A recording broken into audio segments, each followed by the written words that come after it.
For this video today, I will be teaching you how to use Nearpod. So if you don't have an account already, you can create an account. So you're just going to go to create account. And then before you create an account, it's either going to ask whether you're a teacher or a student. And then there's different options that you can choose to sign up with. However, I already have an account, so I'm just going to log in today.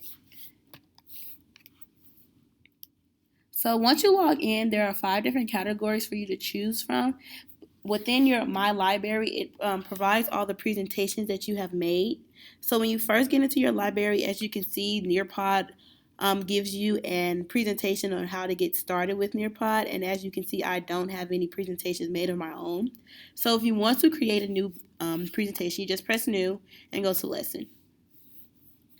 So once you go to lesson, they're going to ask you to add a slide, and there's 3 different categories that you can choose from. So with the content, you can do either a slide, a Nearpod 3D, add a slideshow. You can even embed a video from YouTube. And with the activities, there are different activities that you can use. You can do an open-ended question, a poll, quiz, have the students draw an image, or even do a memory test. So right now, I'm just going to create a quick slideshow for you guys. So I'm going to press upload files, and there's different options you can upload files from. I'm just going to do mine from Google Docs today.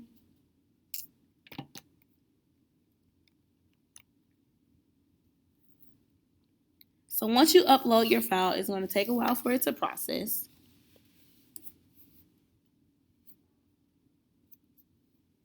And once it processes, as you can see, your slideshow is already up and loaded. So to make this presentation more interactive, I'm just going to add a few activities.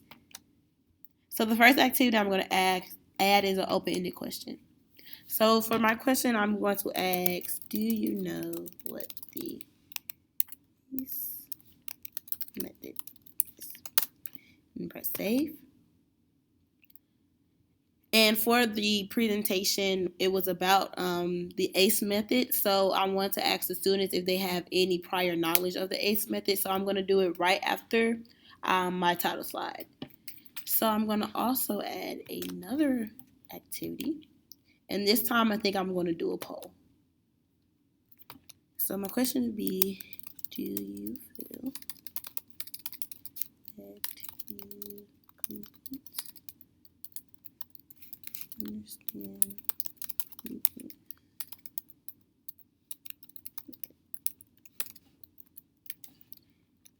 yes, no? And if you'd like to add any more answers, I'm just going to add maybe. And then press save. So at the end of the presentation, I just wanted to know if the students fully understand the content that they have learned. So once you feel like you're finished with your presentation, you're going to go to Save and Exit.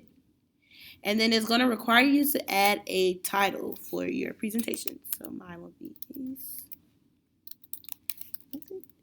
And then you can add a description if you like, and choose your different grade levels. So mine will be 11 and 12, and the subject will be English language arts. And I'm going to Save and Exit.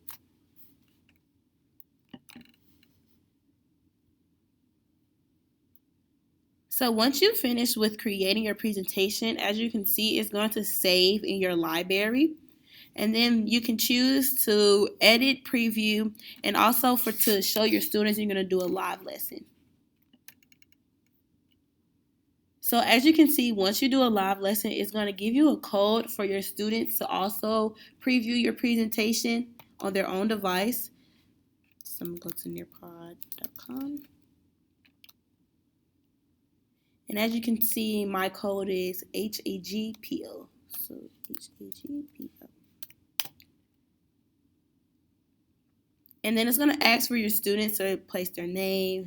Send. So now the students are able to see the presentation as well.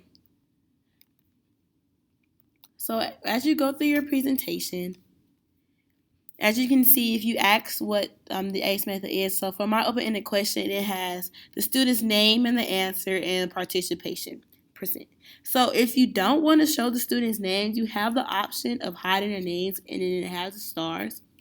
And also to make sure that you know how many students was on the presentation, it will tell you below. So say if you have 20 students and only 19 are in the presentation, it will tell you who all is in there.